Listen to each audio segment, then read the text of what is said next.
شروع اللہ کے نام سے جو بڑا مہربان نہایت رحم والا ہے۔ تاسین، یہ قرآن اور کتاب روشن کی آیتیں ہیں، مومنوں کے لیے ہدایت اور بشارت ہے۔ وہ جو نماز پڑھتے اور زکوٰۃ دیتے اور آخرت کا یقین رکھتے ہیں۔ جو لوگ آخرت پر ایمان نہیں رکھتے، ہم نے ان کے اعمال ان کے لیے آراستہ کر دیے ہیں تو وہ سرگردہ ہو رہے ہیں۔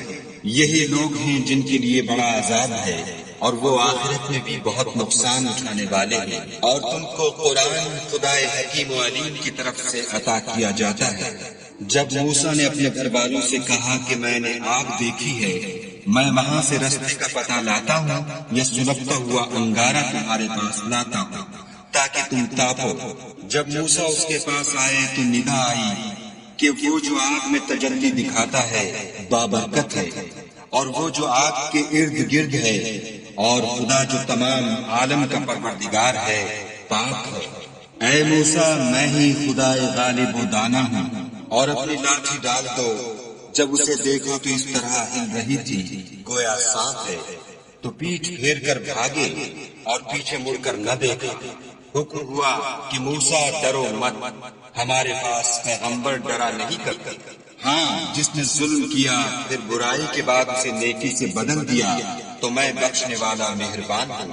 اور اپنا ہاتھ اپنے گریبان میں ڈالو، بے عیب سفید نکلے گا، ان 2 معجزوں کے ساتھ جو 9 معجزوں میں داخل ہیں۔ فرعون اور اس کی قوم کے پاس جاؤ کہ وہ بد کردار لوگ ہیں۔ جب ان کے پاس ہماری روشن نشانیاں پہنچیں، کہنے لگے یہ صریح جادو ہے، اور بے انصافی اور غرور سے ان سے انکار کیا، لیکن ان کے دل ان کو مان چکے تھے۔ سو دیکھ لو کہ فساد کرنے والوں کا انجام کیسا ہوا۔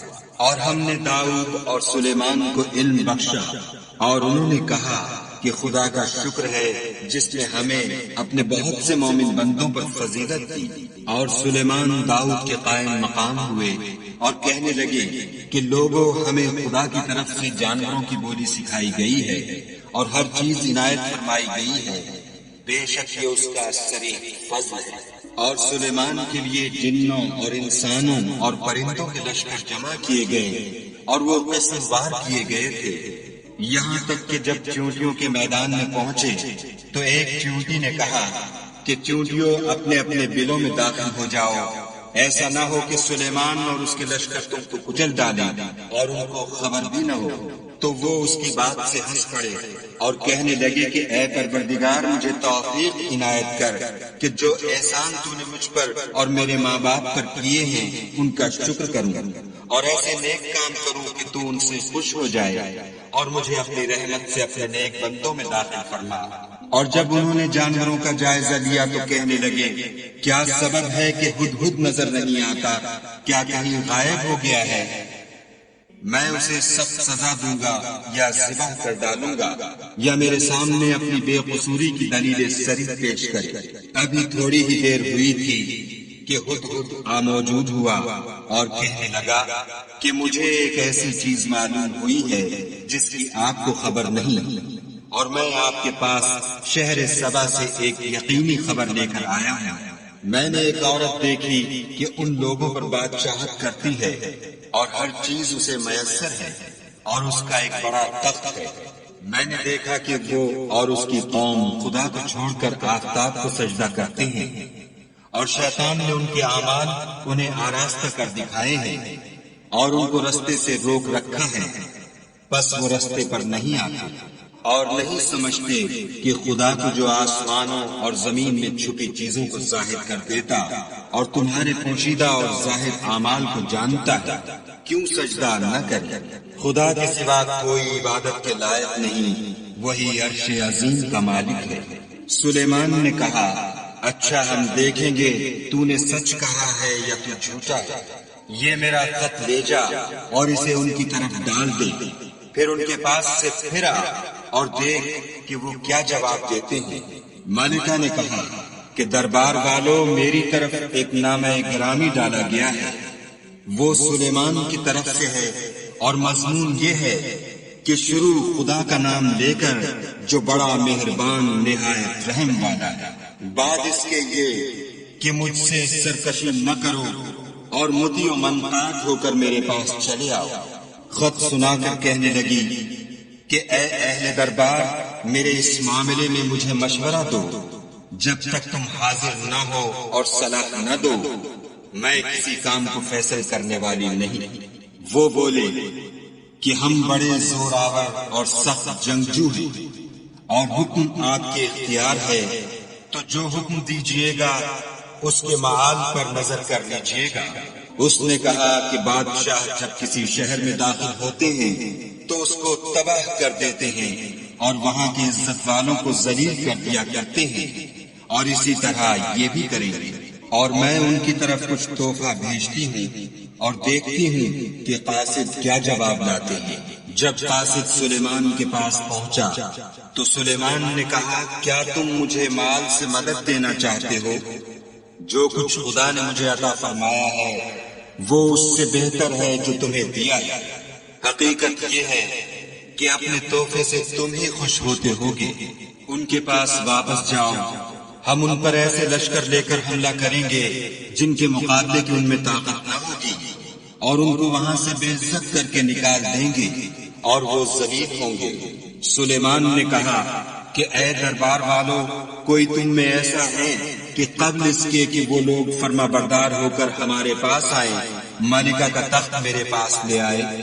جنات میں سے ایک قوی ہیکل جن نے کہا کہ قبل اس کے کہ آپ اپنی جگہ سے اٹھیں میں اس کو آپ کے پاس لا حاضر کرتا ہوں، اور مجھے اس پر قدرت بھی حاصل ہے اور امانت دار بھی ہوں۔ ایک شخص جس کو کتاب الہی کا علم تھا کہنے لگا کہ میں آپ کی آنکھ کے جھپکنے سے پہلے اسے آپ کے پاس حاضر کیے دیتا ہوں۔ جب سلیمان نے تخت کو اپنے پاس رکھا ہوا دیکھا تو کہا کہ یہ میرے پروردگار کا فضل ہے تاکہ مجھے آزمائے کہ میں شکر کرتا ہوں یا کفران نعمت کرتا ہوں، اور جو شکر کرتا ہے تو اپنے ہی فائدے کے لیے شکر کرتا ہے، اور جو ناشکری کرتا ہے تو میرا پروردگار بے پرواہ اور کرم کرنے والا ہے۔ سلیمان نے کہا کہ ملکہ کے امتحان عقل کے لیے اس کے تخت کی صورت بدل دو، دیکھیں کہ وہ سوجھ بوجھ رکھتی ہے یا ان لوگوں میں سے ہے جو سوجھ نہیں رکھتے۔ جب وہ آ پہنچی تو پوچھا گیا کہ کیا آپ کا تخت بھی اسی طرح کا ہے؟ اس نے کہا کہ یہ تو گویا ہو بہو وہی ہے، اور ہم کو اس سے پہلے ہی سلیمان کی عظمت و شان کا علم ہو گیا تھا اور ہم فرما بردار ہیں۔ اور وہ جو خدا کے سوا اور کی پرستش کرتی تھی، سلیمان نے اس کو اس سے منع کیا۔ اس سے پہلے تو وہ کافروں میں سے تھی۔ پھر اس سے کہا گیا کہ محل میں چلیے۔ جب اس نے اس کے فرش کو دیکھا تو اسے پانی کا حوض سمجھا اور کپڑا اٹھا کر اپنی پنڈلیاں کھول دی۔ سلیمان نے کہا یہ ایسا محل ہے جس کے نیچے بھی شیشے جڑے ہوئے ہیں۔ وہ بول اٹھی کہ پروردگار میں اپنے آپ پر ظلم کرتی رہی تھی، اور اب میں سلیمان کے ہاتھ پر خدا رب العالمین پر ایمان لاتی ہوں۔ اور ہم نے سمود کی طرف ان کے بھائی صالح کو بھیجا کہ خدا کی عبادت کرو، تو وہ دو فریق ہو کر آپس میں جھگڑنے لگے۔ صالح نے کہا کہ اے قوم، تم بھلائی سے پہلے برائی کے لیے کیوں جلدی کرتے ہو، اور خدا سے بخشش کیوں نہیں مانگتے تاکہ تم پر رحم کیا جائے؟ وہ کہنے لگے کہ تم اور تمہارے ساتھی ہمارے لیے شگون بد ہے۔ صالح نے کہا کہ تمہاری بدشگونی خدا کی طرف سے ہے، بلکہ تم ایسے لوگ ہو جن کی آزمائش کی جاتی ہے۔ اور شہر میں 9 شخص تھے جو ملک میں فساد کیا کرتے تھے اور اصلاح سے کام نہیں لیتے تھے۔ کہنے لگے کہ خدا کی قسم کھاؤ کہ ہم رات کو اس پر اور اس کے گھر والوں پر شبخون ماریں گے، پھر اس کے وارثوں سے کہہ دیں گے کہ ہم تو اس کے گھر والوں کے موقع ہلاکت پر گئے ہی نہیں، اور ہم سچ کہتے ہیں۔ اور وہ ایک چال چلے اور ہم بھی ایک چال چلے، اور ان کو کچھ خبر نہ ہوئی۔ تو دیکھ لو کہ ان کی چال کا انجام کیسا ہوا۔ ہم نے ان کو اور ان کی قوم سب کو ہلاک کر ڈالا۔ اب یہ ان کے گھر ان کے ظلم کے سبب خالی پڑے ہیں، جو لوگ دانش رکھتے ہیں ان کے لیے اس میں نشانی ہے، اور جو لوگ ایمان لائے اور ڈرتے تھے ان کو ہم نے نجات دی۔ اور لوط کو یاد کرو جب انہوں نے اپنی قوم سے کہا کہ تم بے حیائی کے کام کیوں کرتے ہو اور تم دیکھتے ہو، کیا تم عورتوں کو چھوڑ کر لذت حاصل کرنے کے لیے مردوں کی طرف مائل ہوتے ہو؟ حقیقت یہ ہے کہ تم احمق لوگ ہو۔ تو ان کی قوم کے لوگ بولے تو یہ بولے، اور اس کے سوا ان کا کچھ جواب نہ تھا کہ لوط کے گھر والوں کو اپنے شہر سے نکال دو، یہ لوگ پاک بننا چاہتے ہیں۔ تو ہم نے ان کو اور ان کے گھر والوں کو نجات دی، مگر ان کی بیوی کہ اس کی نسبت ہم نے مقرر کر رکھا تھا کہ وہ پیچھے رہنے والوں میں ہوگی، اور ہم نے ان پر مہ برسایا، سو جو میں ان لوگوں پر برسا جن کو متنبع کر دیا گیا تھا برا تھا۔ کہہ دو کہ سب تعریف خدا ہی کو سزاوار ہے، اور اس کے بندوں پر سلام ہے جن کو اس نے منتخب فرمایا۔ بھلا خدا بہتر ہے یا وہ جن کو یہ اس کا شریک بناتے ہیں؟ بھلا کس نے آسمان اور زمین کو پیدا کیا، اور کس نے تمہارے لیے آسمان سے پانی برسایا؟ ہم نے، پھر ہم نے اس سے سرسبز باغ اگائے۔ تمہارا کام تو نہ تھا کہ تم ان کے درختوں کو اگاتے، تو کیا خدا کے ساتھ کوئی اور بھی معبود ہے؟ ہرگز نہیں، بلکہ یہ لوگ رستے سے الگ ہو رہے ہیں۔ بھلا کس نے زمین کو قرارگاہ بنایا اور اس کے بیچ نہریں بنائی اور اس کے لیے پہاڑ بنائے، اور کس نے دو دریاؤں کے بیچ اوٹ بنائی؟ یہ سب کچھ خدا نے بنایا۔ تو کیا خدا کے ساتھ کوئی اور معبود بھی ہے؟ ہرگز نہیں، بلکہ ان میں اکثر دانش نہیں رکھتے۔ بھلا کون بے قرار کی التجا قبول کرتا ہے جب وہ اس سے دعا کرتا ہے، اور کون اس کی تکلیف کو دور کرتا ہے، اور کون تم کو زمین میں عدلوں کا جانشین بناتا ہے؟ یہ سب کچھ خدا کرتا ہے۔ تو کیا خدا کے ساتھ کوئی اور معبود بھی ہے؟ ہرگز نہیں، مگر تم بہت کم غور کرتے ہو۔ بھلا کون تم کو جنگل اور دریا کے اندھیروں میں رستہ بتاتا، اور کون ہواؤں کو اپنی رحمت کے آگے خوشخبری بنا کر بھیجتا ہے؟ یہ سب کچھ خدا کرتا ہے۔ تو کیا خدا کے ساتھ کوئی اور معبود بھی ہے؟ ہرگز نہیں۔ یہ لوگ جو شرک کرتے ہیں خدا کی شان اس سے بلند ہے۔ بھلا کون خلقت کو پہلی بار پیدا کرتا پھر اس کو بار بار پیدا کرتا رہتا ہے؟ اور کون تم کو آسمان اور زمین سے رزق دیتا ہے؟ یہ سب کچھ خدا کرتا ہے۔ تو کیا خدا کے ساتھ کوئی اور معبود بھی ہے؟ ہرگز نہیں۔ کہہ دو کہ مشرکو، اگر تم سچے ہو تو دلیل پیش کرو۔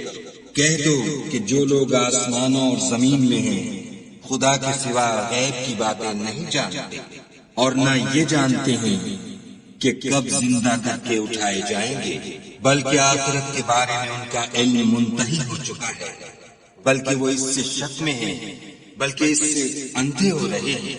اور جو لوگ کافر ہیں کہتے ہیں کہ جب ہم اور ہمارے باپ دادا مٹی ہو جائیں گے تو کیا ہم پھر قبروں سے نکالے جائیں گے؟ یہ وعدہ ہم سے اور ہمارے باپ دادا سے پہلے سے ہوتا چلا آیا ہے۔ کہاں کا اٹھنا اور کیسے قیامت، یہ تو صرف پہلے لوگوں کی کہانیاں ہیں۔ کہہ دو کہ ملک میں چلو پھرو، پھر دیکھو کہ گناہ گاروں کا انجام کیا ہوا، اور ان کے حال پر غم نہ کرنا، اور نہ ان چالوں سے جو یہ کر رہے ہیں تنگ دل ہونا، اور کہتے ہیں کہ اگر تم سچے ہو تو یہ وعدہ کب پورا ہوگا؟ کہہ دو کہ جس عذاب کے لیے تم جلدی کر رہے ہو شاید اس میں سے کچھ تمہارے نزدیک آ پہنچا ہو، اور تمہارا پروردگار تو لوگوں پر فضل کرنے والا ہے، لیکن ان میں سے اکثر شکر نہیں کرتے۔ اور جو باتیں ان کے سینوں میں پوشیدہ ہوتی ہیں اور جو کام وہ ظاہر کرتے ہیں تمہارا پروردگار ان سب کو جانتا ہے۔ اور آسمانوں اور زمین میں کوئی پوشیدہ چیز نہیں ہے مگر وہ کتاب روشن میں لکھی ہوئی ہے۔ بے شک یہ قرآن بنی اسرائیل کے سامنے اکثر باتیں جن میں وہ اختلاف کرتے ہیں بیان کر دیتا ہے، اور بے شک یہ مومنوں کے لیے ہدایت اور رحمت ہے۔ تمہارا پروردگار قیامت کے روز ان میں اپنے حکم سے فیصلہ کر دے گا، اور وہ غالب اور علم والا ہے۔ تو خدا پر بھروسہ رکھو تم تو حق کے صریح پر ہو۔ کچھ شک نہیں کہ تم مردوں کو بات نہیں سنا سکتے، اور نہ بہروں کو جبکہ وہ پیٹھ پھیر کر پھر جائیں آواز سنا سکتے ہو، اور نہ اندھوں کو گمراہی سے نکال کر رستہ دکھا سکتے ہو۔ تم تو انہی کو سنا سکتے ہو جو ہماری آیتوں پر ایمان لاتے ہیں اور وہ فرما بردار ہو جاتے ہیں، اور جب ان کے بارے میں عذاب کا وعدہ پورا ہوگا تو ہم ان کے لیے زمین میں سے ایک جانور نکالیں گے جو ان سے بیان کر دے گا، اس لیے کہ لوگ ہماری آیتوں پر ایمان نہیں لاتے تھے۔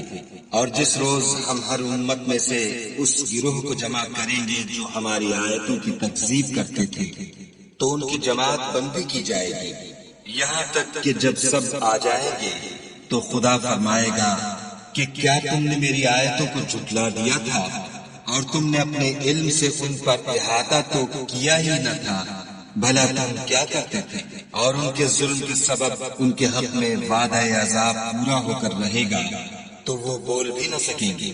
کیا انہوں نے نہیں دیکھا کہ ہم نے رات کو اس لیے بنایا ہے کہ اس میں آرام کریں، اور دن کو روشن بنایا ہے کہ اس میں کام کریں؟ بے شک اس میں مومن لوگوں کے لیے نشانیاں ہیں۔ اور جس روز سور پھونکا جائے گا تو جو لوگ آسمانوں اور جو زمین میں ہیں سب گھبرا اٹھیں گے، مگر وہ جسے خدا چاہے، اور سب اس کے پاس عاجز ہو کر چلے آئیں گے۔ اور تم پہاڑوں کو دیکھتے ہو تو خیال کرتے ہو کہ اپنی جگہ پر کھڑے ہیں، مگر وہ اس روز اس طرح اڑتے پھریں گے جیسے بادل۔ یہ خدا کی کاریگری ہے جس نے ہر چیز کو مضبوط بنایا، بے شک وہ تمہارے سب افعال سے باخبر ہے۔ جو شخص نیکی لے کر آئے گا تو اس کے لیے اس سے بہتر بدلہ تیار ہے، اور ایسے لوگ اس روز گھبراہٹ سے بے خوف ہوں گے۔ اور جو برائی لے کر آئے گا تو ایسے لوگ اوندھے منہ دوزخ میں ڈال دیے جائیں گے۔ تم کو تو انہی اعمال کا بدلہ ملے گا جو تم کرتے رہے ہو۔ کہہ دو مجھ کو یہی ارشاد ہوا ہے کہ اس شہر مکہ کے مالک کی عبادت کروں جس نے اس کو محترم اور مقام ادب بنایا ہے، اور سب چیز اسی کی ہے، اور یہ بھی حکم ہوا ہے کہ اس کا حکم بردار رہو، اور یہ بھی کہ قرآن پڑھا کروں۔ تو جو شخص راہ راست اختیار کرتا ہے تو اپنے ہی فائدے کے لیے اختیار کرتا ہے، اور جو گمراہ رہتا ہے تو کہہ دو کہ میں تو صرف نصیحت کرنے والا ہوں، اور کہو کہ خدا کا شکر ہے وہ تم کو عنقریب اپنی نشانیاں دکھائے گا تو تم ان کو پہچان لو گے، اور جو کام تم کرتے ہو تمہارا پروردگار ان سے بے خبر نہیں ہے۔